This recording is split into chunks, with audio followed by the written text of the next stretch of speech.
Torn tank top. Today I'm going to be talking about how to build strength with kettlebells. So this is something particularly relevant to now because in a few weeks, inside the Kettlebell Solo membership, we're going to be doing a 5-week strength training program with kettlebells. A lot of people get into kettlebell training to improve their fitness, and they're looking to improve their strength. And some people wonder, can I build strength with kettlebells? How do I build strength with kettlebells? What are the best practices? What does the training actually look like? And that's what I'm going to talk about today. So you can leave this live having a better idea of how to build strength with kettlebells safely, efficiently, and effectively. So hold on, let me turn off the sound on my computer here. Got it open so I can respond to any comments or questions that you have while we're doing this live today. Okay, so let's start off with answering the question, can you build strength with kettlebells? So sometimes people wonder, is it possible to build strength with kettlebells as opposed to dumbbells or barbells or some other kind of strength implement? Absolutely you can. You can build strength with any type of strength implement. You can build strength with your body weight. It's just about getting the right stimulus for where you're at. Kettlebells, in case you didn't know, go up to 200 pounds. So absolutely anybody can build strength with kettlebells no matter how strong you are. So now we've got that, let's talk about some best practices. So I shared this in the community section of my YouTube channel the other day, but I shared a few things, a few components of how to build muscle with kettlebells, which are going to directly apply to how to build strength. So building muscle, building strength, not necessarily the same thing. If I'm talking about building strength, we're talking about increasing the amount of weight that you can lift versus building muscle, maybe like visibly seeing muscle. There's some similarities and some differences, but these components are going to apply to both, or these, I believe they're 5 foundational principles. I'm like 1, 2, 3, 4, no, there's 6 foundational principles. Okay, so the first one, whether you want to build muscle or strength, is you're going to need to set a solid foundation. This is really important. I think a lot of people skip taking as much time as is optimal to set a foundation. I know for myself, when I first started strength training, I really wanted to kind of push ahead and try to see how heavy I could go and how far I could push myself. And I think I would have been better off if I had taken more time to set that foundation. Now, luckily, I was a teenager when I first started strength training, so I think my body was easily able to adapt, even though what I was doing might have been moving a little bit too fast. I didn't get injured. I was fine. I was able to progress. I think it's especially important if you're beginning strength training or restarting strength training, especially after the age of 30, it becomes really important to set a solid foundation. When we try to jump back to something we used to do, or we just try to push ahead quickly and we've never strength trained before, you're going to just increase your risk of injury, and you're not going to set as good of a foundation that might come back to bite you later on, in that you have plateaus or you have trouble moving forward because you didn't spend the time on that foundation. And some of the reasons why that's important, like when I say foundation, I mean spending a lot of time on quality of movement and being able to connect your mind to your body, connect your mind to your muscles, learn how to contract the different muscles, learn what muscles should be firing during certain exercises, and if you're not feeling it, troubleshooting so that you're able to feel it. Again, if you move forward with an exercise without really knowing what you're supposed to be using and feeling it and being able to contract into it, that may come back later on and cause you to plateau. A few other things with your foundation, just getting your form right and spending plenty of time with a light weight. Now, why is this important? Well, you can build muscle, like muscle hypertrophy happens between like 6 to 8 weeks, but your tendons and ligaments take longer to adapt. So sometimes when we try to go heavy too fast, we can end up getting little tweaks or aches or pains because those tendons and ligaments haven't quite adapted yet. So even though your muscles are adapting, sometimes they can adapt faster than the rest of the body. Also, again, because if you're not familiar with certain movements, or you haven't trained in a while, taking the time with a light weight just helps you better understand your body, better understand the exercises you're doing. There's some things with strength training you just don't know until you've been doing it for a certain amount of time. Like, at 2 months in, you just might not know certain things that a year later is obvious, but some of it just takes experience. So again, setting a solid foundation is really going to set you up for success, and that when you do increase in weight or push yourself a little bit further, you're going to be more ready to do so. Now, let me know if that makes sense, or if you have questions about the foundation or about what that should look like. Let me know in the comments.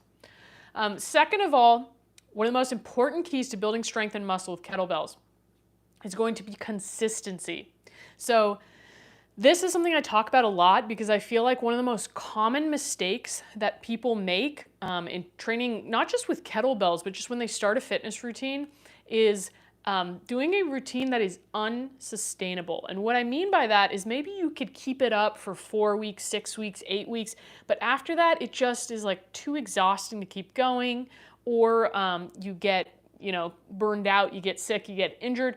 You just don't like it. You feel like you have to gather up a lot of willpower to do it every time you work out. If that's what you're doing for your exercise routine, it's going to be really hard to be consistent in the long run. And lasting results come from being consistent in the long run. And by the long run, I mean 2 years down the road, 5 years down the road, 10 years down the road versus, the next 3 months. Just because you can do something for 3 months and get a quick result doesn't necessarily mean that you're going to be able to maintain that, because again, the way that you're training needs to be sustainable, and that's how you build consistency.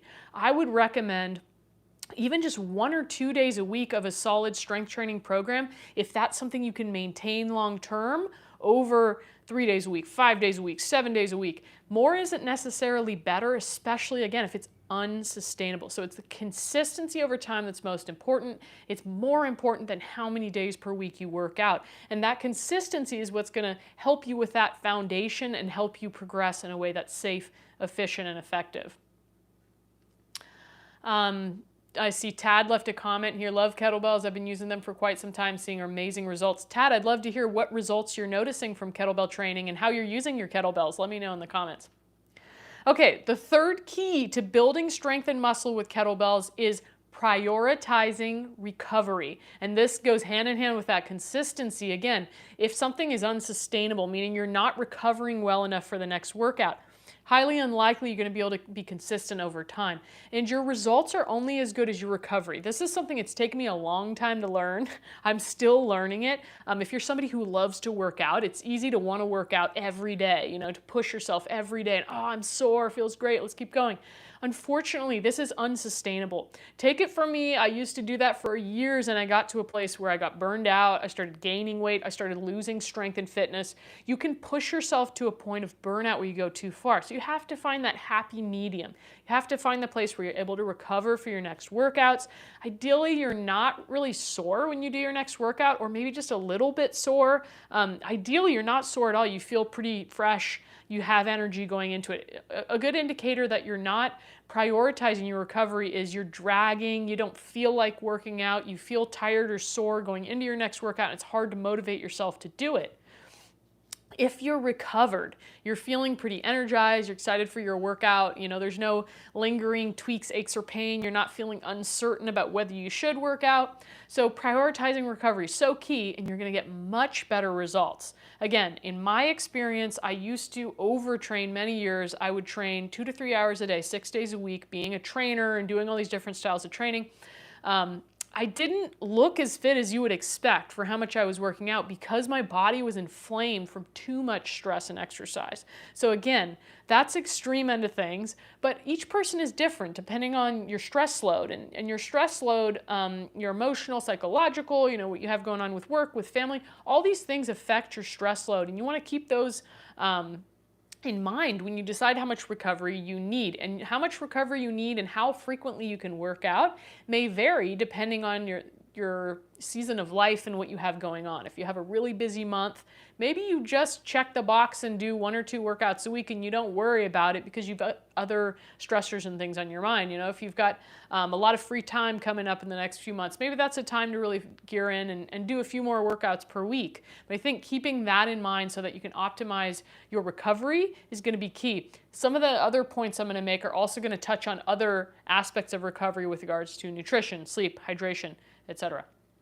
Okay, so The fourth point of how to build strength and muscle, how to set a good foundation for building strength and muscle with kettlebells is progressive overload, but not too much. So this is again going to go back to, it's going to tie into the last point I made about recovery. Progressive overload means that over time, you're stressing your body a little bit more so that you can adapt and get stronger, fitter, etc. over time. And progressive overload is how we make progress, but what that looks like and how you adjust your progressive overload over time, again, varies. There's many ways to do it. I would argue that trying to overload every single workout is too much. So this is where I'm saying, but not too much, because if you're constantly stressing your body that way, that's going to hamper your recovery. So unfortunately, we can't really just make linear progress like this and keep getting better, better, better forever. Our body can't handle that much stimulus over and over again, getting harder, harder, harder. You know, that's a way to go to breakdown. In addition to the fact that as human beings, as we get older, we start to lose some of our physical capacity. Ideally, if we keep it up, we don't lose a ton, but you know, all of us when we're 80, we're not going to be as strong as when we were 25. So there's a natural decline that happens as we age. That's something important to keep in mind. It's not to say you can't stay fit or strong or do things at all. You can absolutely stay strong and fit as you age. But it's something to be mindful of in order to allow yourself to age gracefully, in order to have realistic expectations for what you can do as you get older and for how much to overload yourself or how much really makes sense. So different ways that you can overload your exercise routine. Weight is obviously one of them. Your reps, you could do a more difficult exercise variation. You could decrease your rest periods if you're working on more of your conditioning. You can change the tempo of the exercises you're doing. There's a lot of different ways that you can overload. For example, with a goblet squat with a kettlebell, you could make that harder by increasing your weight. You could make it harder by increasing your reps. You could make it harder by less rests between sets. You could go slower in your squat. You could go 4 counts down, 4 counts up, where you can even hold at the bottom. There's different ways that you can adjust that progressive overload. Now, again, I can't give you a specific rule for how much progressive overload to do, but this is also going to depend on your season of life and what you have going on. So this is something that if you're not sure how to do, that might be a reason to get a training program, to get an idea of how coaches program this kind of thing. It's something I do inside the Kettlebell Solo membership, where I teach classes and programs that are sustainable and that allow you to progress, even with using just a lightweight kettlebell, because we vary the stances, the exercises, the tempo, etc. So there's different ways to do this. The main key is you want to progressively overload, but not too much so you don't hamper your recovery. Let me check in on the comments here. So Tad said, hi, thanks for your reply. I'm seeing great results in my grip strength. I think there's more I can still do with the kettlebell or kettlebells. I think it's a great functional way to train. Absolutely. Kettlebells are such a great way to train. I'd love for you to check out some of the Kettlebell Solo workouts I have on the Kettlebell Solo YouTube channel if you're interested. I'd love to hear your thoughts. I see Urbis 2405. Sometimes it's hard to allow yourself recovery, so thanks for the reminder. You're absolutely welcome. I need that reminder a lot. I think we all need the reminder to allow ourselves to rest and recover. Unfortunately, we live in a world that really emphasizes this hustle and grind mentality. You need to be productive all the time. You need to be doing something all the time. If you're resting, you're lazy. Not true. We need rest to replenish our resources and to be able to, be creative and do the things we want to do in the world, to be able to care for other people. So it's really important to take rest. And in the fitness world, there's a lot of messaging of, the more the better. Work out every day. Go 110%. If you're not pushing yourself hard, you're not doing enough. You got to push hard to get results. I disagree with this messaging. I don't think that it's effective. I think it leads to people burning out, getting injured. I think the best thing that you can do is learn to listen to your body's cues and to adjust your workouts depending on those messages. And it takes time to learn how to read your body's messages and to know what your body is saying. And I think it's important to interpret those messages and react accordingly. So for example, and sometimes we complicate this.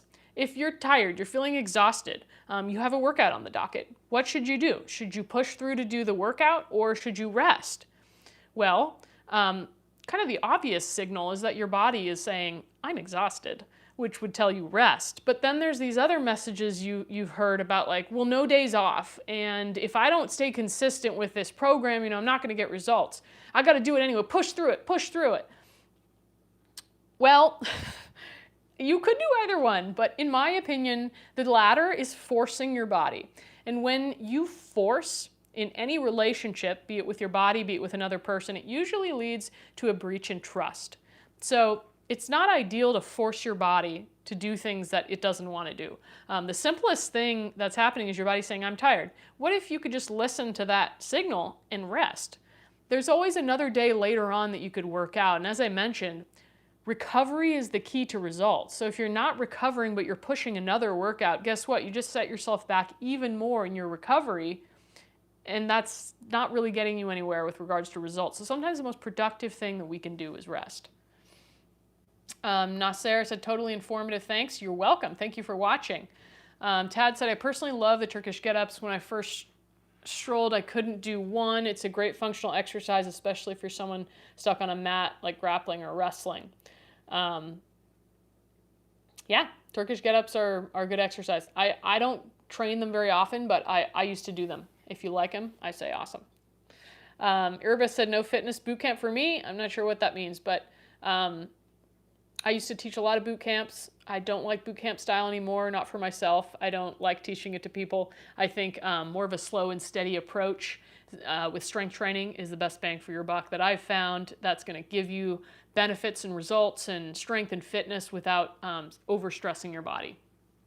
Okay, so I'm going to move on to my next point. I got 2 more points to go over here on how to build strength with kettlebells, and then I got some other elements I want to talk about with regards to the specific training. So the next point is to eat enough protein. Okay, so people greatly underestimate how much protein they need and undereat protein. This is something that I noticed in the last couple of years. I used to grossly undereat protein, and I was probably eating maybe 60 to 80 grams a day. I thought I was eating a lot more than that, and I think this was greatly hampering my ability to get the muscle tone that I wanted and to recover from my workouts. I really have a lot of things operating better in the body. Protein does a lot of things besides just build muscle. And I overall feel a lot more like mentally and emotionally grounded eating higher protein. So if you're interested in building muscle and strength with kettlebells, you definitely want to take a look at your protein intake, because that's going to have a huge effect on both aesthetic results, but also just how you feel, which is very, very important. Last tip, I've kind of combined a bunch of things in one with this one, but make sure that you're hydrating, make sure that you're getting enough sleep, and ideally you try to reduce your stress. I know that's a tough one. It can be hard to figure out how to reduce stress. Some stressors in our life we're not really able to change because they're due to obligations or family or other things. But I think that one of the best things you can do is figure out stress management techniques. What helps you feel less stressed? What activities do you do that make you feel really good, that help you relieve some of that stress or take your mind off of those things? You know, whether it's taking a walk, it's listening to a podcast, whether it's taking a bath, whether it's doing a breathing exercise, you know, just making some time for you to feel good and reduce stress levels can go a long way, because if your stress is too high, it's hard for your body to, again, recover and adapt to the exercise that you're doing. Hydrating, of course, just really important. That has a lot of effects on different functions of the body. And sleep, another could be a little bit of a tough one in today's world with all the screens and excess light that can keep us up at night. But again, if you can establish practices to help yourself reduce screen time, just be in darkness before you go to bed, even just trying to get either just better quality sleep or a little bit more sleep every night can go a long way. Urbis said, that's what I meant, be respectful with yourself, but sometimes it's okay to push yourself. Absolutely. I emphasize to people not to push themselves too hard because I feel the message out there is to constantly push hard. But that's not to say that you shouldn't or can't push yourself hard. It is good to push yourself hard from time to time. So I think that's something that, again, gets confused with every now and then versus every time. So if every time you work out, you're pushing yourself, you're really running yourself ragged. It's too much for your nervous system to handle.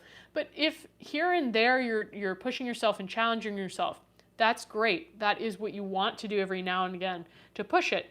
I do think people underestimate how good of results you can get from easy to moderate workouts. Your workouts don't have to feel like suffering in order for you to benefit from them. And if you don't understand what I mean, or you don't know what that looks like, comment, suffering below, and I'll send you a link to some workouts that you can try that will give you great results over time, and you don't need to suffer while doing them. They could actually feel fun and pretty easy, and you can get benefit from them.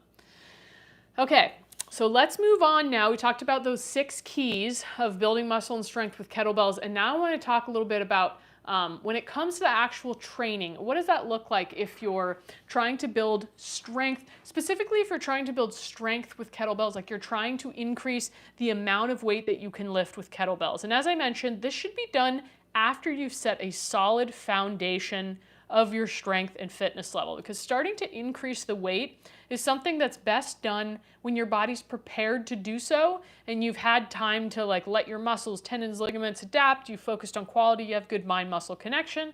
Otherwise, you're increasing your risk of tweaks and injuries by increasing in weight when you're not ready to.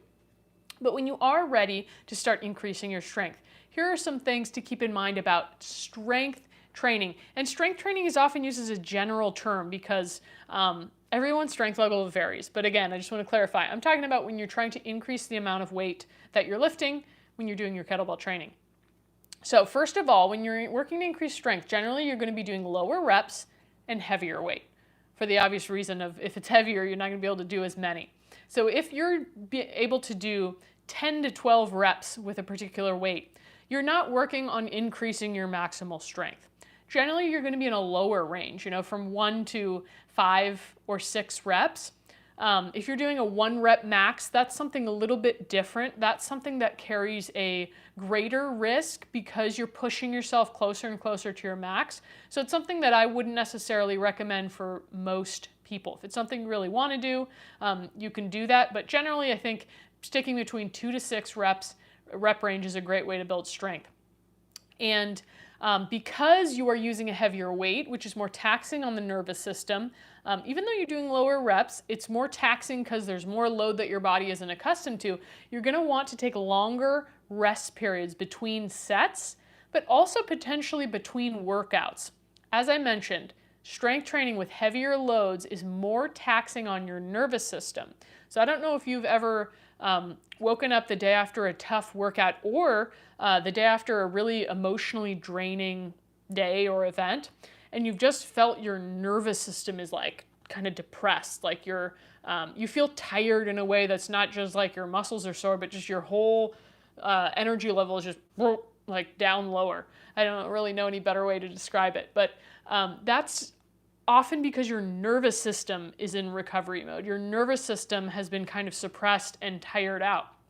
And that's different than just your muscles being sore. Often if your muscles are sore, your nervous system is also recovering, but if you really tax your nervous system, you'll feel it the next day. And that's something that you definitely want to give yourself more time to recover from, because that's just total system is recovering and you don't want to push through that. So with strength training, being mindful about rest periods, generally you're going to take at least 2 minutes rest between sets when you're really training your strength. And as far as how many days between, it's just going to vary from person to person. Maybe it's a day, maybe it's 2, maybe it's 3, maybe it's 5. It really depends on how much you're pushing yourself and what else you have going on and how well you're able to recover, which is also going to depend on some of those factors I mentioned earlier: sleep, stress, nutrition, hydration, etc. Then generally, if you're training your strength, you're going to need a range of kettlebell weights that you're working with, especially if you're working both upper and lower body, because there's likely going to be a discrepancy. Generally, we're going to be able to lift heavier with the lower body than the upper body. And if you're incrementally working to increase that strength, you're going to want to have a range of kettlebells so you can appropriately progress yourself and increase your strength over the time that you're training. Let's see, what else do I want to say? My recommendation for heavier strength training, between 1 to 3 days a week. I don't think you need more than 3. 3 may be pushing it for some people, depending on how long your workout is, how much volume, how hard you're pushing yourself. So between 1 to 3 days a week, I absolutely believe you can make progress building strength with 1 day a week. That may even be optimal for some people to have a full week of recovery before they come back to it. Right now, I'm doing a once a week program with working towards my handstand push-up, because that is like a pretty taxing exercise for me, and I only train once a week and I give myself a full week to recover before I'm back at it. So for some people, that could be a great way, and I'm making good progress with it with just training once a week. And lastly, I just want to remind you, if you want to work on increasing your strength level, that's something that's best done after you've set a solid foundation. Any questions on building strength or muscle with kettlebells? Let me know in the comments if you have any questions on this topic or any questions on kettlebells in general, recovery, how hard to push yourself, how often to train, anything, drop that in the comments. And one thing I want to tell you guys about is that on September 30th, let me check my calendar, September 30th, inside the Kettlebell Solo membership, we're starting a 5-week Kettlebell strength training program. So this is a kettlebell strength training program my partner and I designed to be sustainable and to help you learn how to build strength I was going to say sustainably, I just said that, but how to build strength effectively and sustainably over 5 weeks. It is a 3-day-a-week training program, but the workouts are between, like some of them are only about 15-20 minutes, and then the other ones are between 35 and 45 minutes, mainly because of what I mentioned earlier, which is the rest period between sets. So the program is kind of broken up into like one day that's more focused on upper, one day that's more focused on lower, and then a third day that works a little bit on your strength plus your mobility.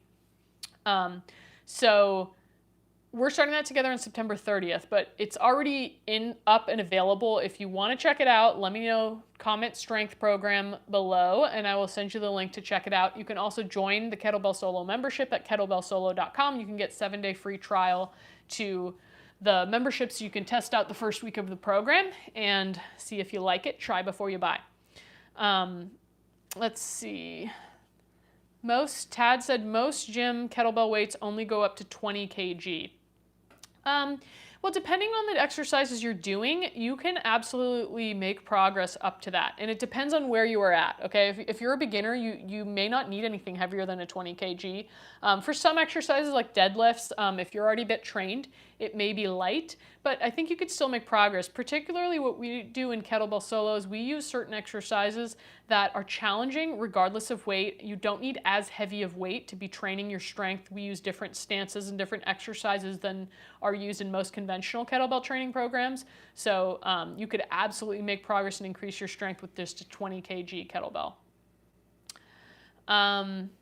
You're welcome, Urbis. Have a good night. Sleep well. Definitely get that strength. You're welcome. Thanks for joining. Is the armor building complex helpful in building strength? PC asked this. Are you referring to a specific program? I feel like I've heard that before, but I'm not really familiar with what it is. So if you are able to give me a quick summary in the comments of what you're doing, I can give a better response to that. Charles Gray, hi Britt. I'm doing sets of 10 reps throughout the day with various exercises. Nice, Charles. How's that going for you? Are you getting good results with that? What type of exercises are you doing? Any other questions about kettlebell strength training? Drop them in the comments. I'm here to answer your questions now. I've covered most of what I want to cover about building muscle and strength with kettlebells. As I mentioned, we've got a strength program inside the Kettlebell Solo program that's 5 weeks. If you're interested in learning how to build strength sustainably in the way that I've described during this live, let me know, comment strength training program, and I can send you the link to that. Or if you have any questions about it, let me know.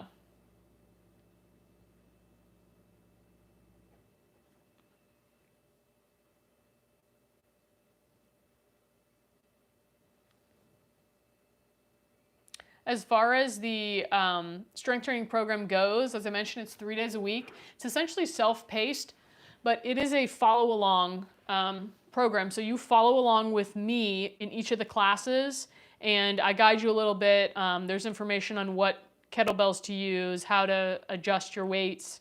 But yeah, it's a follow-along program that includes your warm-up, your workout, your cool-down, etc. Let's see if I can find out what this armor building program is by Googling it. Armor building kettlebell program. I feel like I've heard of it, but I don't know what it is. Oh, Dan John. It's the Dan John. Let's see. Okay, so I see here that the armor building complex is like 2 double cleans, 1 double press, 3 double front squats. Yeah, I think you could build strength with that. I think that's a strength building program, so you could absolutely do that. I don't know the details of exactly what the program recommends, so I'm just theoretically, based on that simple description, I think you could build strength with it. Is doing 100 kettlebell swings daily a good form of cardio? Chaco asked this. Yes and no. So 100 kettlebell swings will absolutely get your heart rate up. Would I recommend doing it every day? No, I wouldn't. I wouldn't recommend doing any weighted exercise for that many reps every day. I think it's overkill. I think you won't get as much out of it. Your body's smart. Your body adapts to the stimulus that you give it, and over time, I think if you do it too frequently, you won't put the same amount of effort into it. I think if you're going to do something every day for cardio, really, in my mind, the only thing I would recommend doing every day for cardio is walking. As far as doing kettlebell swings, I think kettlebell swings are great for cardio. I don't think you need to do it more than once or twice a week. Again, I think doing it every day is overkill and a recipe for burnout. Again, you should ask yourself, is it sustainable for me to do 100 kettlebell swings a day every day for the rest of my life? If the answer is no, it's not the right thing. If your answer is yes, well, more power to you, but make sure that you're doing it right and you're not experiencing any back pain, because doing tons and tons of hinging, it can stiffen up your back, or if you get kind of lazy with using your abs, like you might just start overusing your lower back. So there's a lot of things in there. I wouldn't recommend that. I would definitely never prescribe that to someone. Yeah, PC, I saw that. Again, I don't know all of the details. Oh, okay, it's every minute on the minute. Okay, so if the armor building complex is every minute on the minute, I think it can build some strength, but I think if you're looking to increase your maximal strength, it's not the best way to do it, because you're going too quickly. There's not enough rest. It's more of like a strength conditioning or strength endurance type of training, because you have to keep doing it and your heart rate keeps getting higher over time. Not the same as just true strength training where you take at least like 2 minutes between sets. So if you were doing like strength training, would be more like you do 2 cleans, you take a couple minutes rest, and then you do another 2 cleans at a weight that's challenging you for that. That would be more like training your strength versus the armor building complex. I didn't understand that it was every minute on the minute. Every minute on the minute is going to be more of a conditioning thing. Charles said swings, deadlifts, curl press, halo around the world, sometimes gorilla cleans and goblet squats. Nice, that's awesome. Have you tried any leg circles, like shin circles, thigh rainbows, shin or thigh figure eights, or shin thigh figure eights? If not, you should check out the Kettlebell Solo channel. Check out some of the workouts I have on there. We have some exercises that are awesome that you might be missing out on if you haven't checked that out yet and you're just doing conventional kettlebell training or kind of some of the more common kettlebell exercises. Any other questions you guys have for me on kettlebell training, strength training? Yeah, Charles, definitely check them out if you haven't. Just type in Kettlebell Solo on YouTube, and we have tons of follow-along workouts there. Would love to hear your thoughts if you give any of those exercises a try. We do a lot of around the world, although we call it the around the body handoff. We do a lot of different variations of that because absolutely love that exercise. Great exercise for building your upper body and core strength, your shoulder mobility, grip, coordination, balance. It's a great exercise. Any other questions about building strength with kettlebells, building muscle with kettlebells, about the 5-week kettlebell strength program that I mentioned?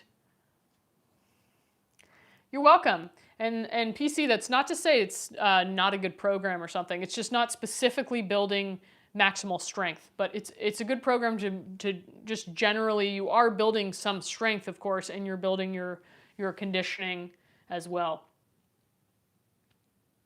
Other questions about kettlebells, muscle building, strength training, protein? Make sure you get your protein. If you have any other suggestion topics you guys would like to see me do a live on, if there's anything specific you want to learn about kettlebells, about fitness, about stall bars, rings, cat trees, just kidding. If there's anything else you guys want to know more about or you want me to do a live about, let me know in the comments. I'd love to do lives that are specifically tailored towards your interests. Sometimes I think of topics and I don't know if people are going to be interested in them or not, or I think of something that I want to talk about. But if you have a specific topic you're interested and want to know more about, let me know. Charles just asked, what about creatine? I hear a lot of people say a lot of good things about creatine. I know a lot of strength training coaches that I respect and appreciate that highly recommend creatine. And I know people who've taken creatine and say it's helped. I personally have never taken creatine. I'm just not a huge fan of taking a lot of supplements, but I may try it at some point. I haven't tried it, but I've heard good things. I think it's I think it's pretty safe. Like there's been a lot of studies done on the positive effects of taking creatine and that it's very safe. So it's definitely something to try. And especially if you feel like maybe, you want a little boost, you want to improve your energy and results that you're getting, it's something to try. Any other questions? I'll take 2 more questions if anyone has them. Last chance.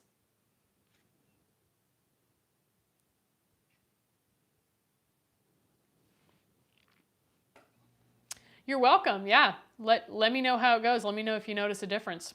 I think for me, a lot of times when I've taken certain supplements, I haven't noticed that much of a difference. So it's at times had me shy away, and specifically like protein powders, collagen, different things that a lot of people swear by, but I haven't really noticed too much of a difference, so I'm spending this money on something that I'm like, I don't know if this is helping. So I'd be interested to hear whether the creatine really you notice a difference there. What frequency do I suggest on kettlebell training? Good question.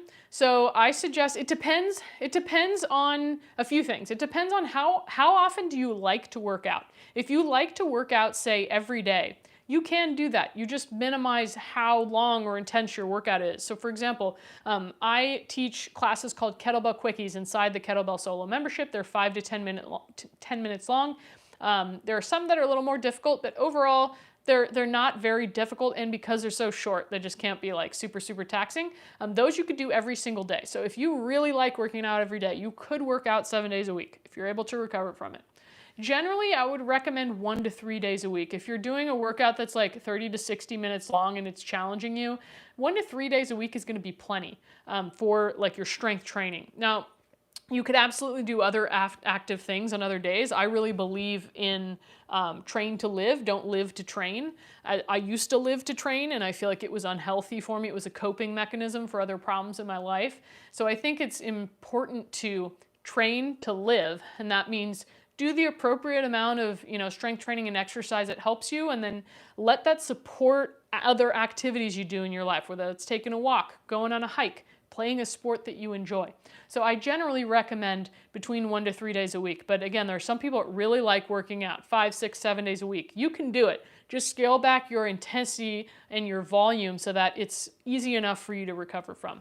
And that's why inside the Kettlebell Solo membership that I run, we have different length classes, different intensities, different programs that have different days per week depending on what people like. But in general, most of the programs are between 2 and 3 days a week.